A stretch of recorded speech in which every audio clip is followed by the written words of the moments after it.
All right. Good evening, guys. We're going to talk about birthright citizenship in this one. Come on in, join this live session. This is my second one for today. We're going to dive into whether Donald Trump can end birthright citizenship. This is a video that is long overdue. So we're going to go right into it. Come on in, say hello, and where you're watching from tonight. If you're joining in, welcome. I'm Latoya McBean Pomp. If you're joining for the first time, welcome. I'm Latoya McBean Pompey, an immigration lawyer in New York, working with clients nationwide at McBean Law.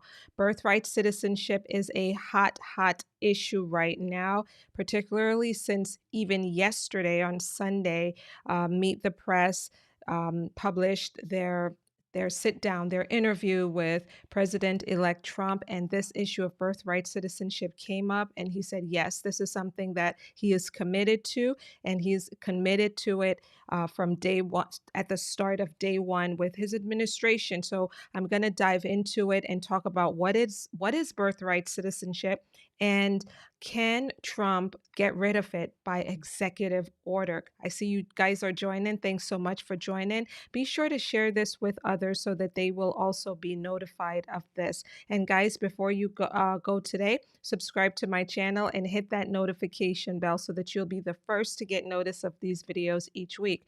Now let's get into birthright citizenship. President-elect Trump has said, as part of my plan to secure the border, on day one of my new term in office, I will sign an executive order making clear to federal agencies that under the correct interpretation of the law going forward, the future children of illegal aliens will not receive automatic U.S. citizenship. From some other documents as being reported out there, that what Trump is planning on doing through this executive order is saying something like children must have at least one parent who is a green card holder or lawful permanent resident or a U.S. citizen parent to be considered a U.S. citizen.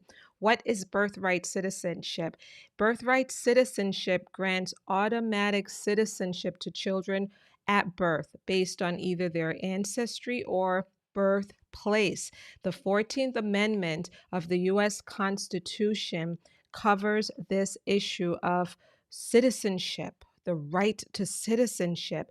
And this came out of the Civil War. This 14th Amendment was ratified after the Civil War, and it says, all persons born or naturalized in the United States and subject to the jurisdiction thereof are citizens of the United States and of the state wherein they reside. This first part of the 14th Amendment is known as the Citizenship Clause, and this is the dispute that Donald Trump wants to bring back to the U.S. Supreme Court after so many years.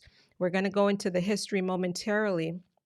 But this, as I've said, the 14th Amendment was ratified after the Civil War, and it really focused at that time, of course, on race and guaranteeing birthright citizenship for all individuals born in the United States, regardless of race.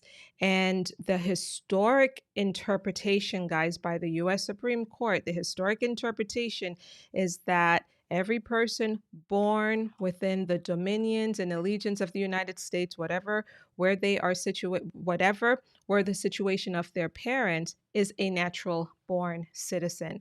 This is the historic interpretation from the U.S. Supreme Court, and it comes out of a case, guys, the U.S. versus Wong Kim Ark, and this is a 1898 decision from the U.S. Supreme Court, which ruled that anyone born in the United States is a citizen by birth, establishing the key precedent for birthright citizenship.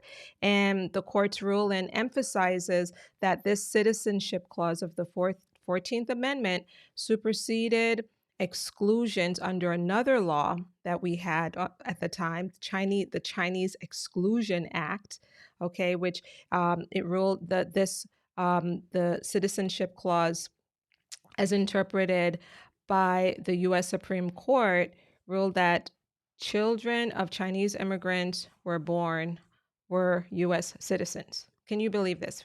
That at one point, of course you can believe this because we have a very dark history that excluded certain groups from the rights and privileges that we all now enjoy. But they were trying to exclude Chinese-born children from citizenship at one point. And this major landmark decision, U.S. versus United States versus Wong Kim Ark, held that that Ark was a U.S. citizen because he was born here and that his parents were not involved in any diplomatic or official capacities that would have exempted them from the jurisdiction of the United States. Now, who is eligible for birthright citizenship? Nearly everyone who is born here on US soil is granted this automatic citizenship at birth. But there are a select few who are excluded from birthright citizenship. Children of foreign diplomats and soldiers who are considered enemy invaders during hostile occupations, they're excluded from this, and as well as people who are born in American Samoa. Which is an unincorporated U.S. territory. They are known as non-citizen nationals. Now let's get into the juicy part here, which is, can birthright citizenship be taken away?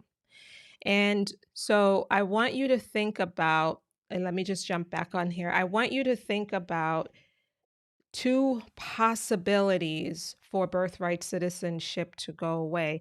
One possibility involves the U.S. government, the U.S.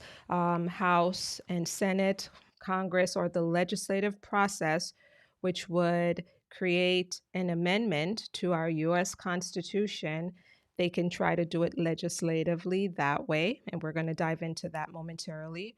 Or it can be done differently through litigation or through the courts, going all the way up to the US Supreme Court for a reinterpretation of the citizenship clause. So, those are the two tracks, the two main ways that this can happen.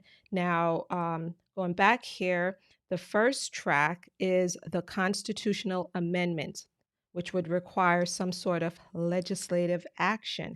And this is the most direct way to revoke birthright citizenship. It would be for Congress to amend the US Constitution. That's not an easy process, right? It's extremely difficult to amend the Constitution. It requires two-thirds vote of both the House and the Senate. They would need to pass this amendment. And then on top of that, the states, you're going to need three-fourths of the states to agree to this, to ratify it. And so it's a two-step process in order to amend the Constitution. It is extremely, extremely difficult to do. Now, the other way of doing it is, again, through the court process, through litigation, and it can be triggered by some sort of legal challenge that is brought in court, arguing that the 14th Amendment should be interpreted differently, or that we need to have some exceptions to the clause. This particular approach will obviously trigger a lot of debate, legal debate, that would go up to the U.S. Supreme Court level, so to speak, for its interpretation. This, in my opinion, is the way that it could potentially happen in 2025 once Trump issues his executive order. I think that it's through this court litigation process up to the U.S. Supreme Court that could be the strongest pathway for him and his administration to reinterpret birthright citizenship. Now, can Trump do this via executive order? Can he get it done just by signing a piece of paper saying it's done? No more automatic citizenship granted to children born of illegal aliens. No, he can do the executive order. Obviously, he can do that, the executive order, but can it roll back this interpretation of citizenship under the 14th Amendment? And the answer is no. He really would need Congress to act again, two-thirds vote from the House and Senate. He would need them to pass some sort. He would need an ally, right? Or a group of allies in the Senate, maybe, to introduce legislation to for a constitutional amendment. So that needs to happen, and then the complex legislative process is going to be needed to get this done in the House and Senate, and then the states will get their chance of weighing in and ratifying it, and that's requiring about 38 states, I believe, would need to ratify a change to the constitution. So this is going to be a very, very challenging pathway to ending birthright citizenship. Again, I think the most viable pathway for them is through the court system, through litigation, through getting it before the U.S. Supreme Court, and having the U.S. Supreme Court consider this issue, which hasn't really fully been considered in a real way since the 1800s. Okay, so that's the issue. That I think is the most viable way for it to happen. The American Immigration Council puts it this way: their conclusion about this issue is that it says taking away birthplace based citizenship from children born in the United States would only be possible through the passage of a new constitutional amendment requiring a two-thirds vote in both the House and Senate, as well as a ratification by three-quarters of the states, or through the radical reinterpretation of the language of the current 14th Amendment by the U.S. Supreme Court.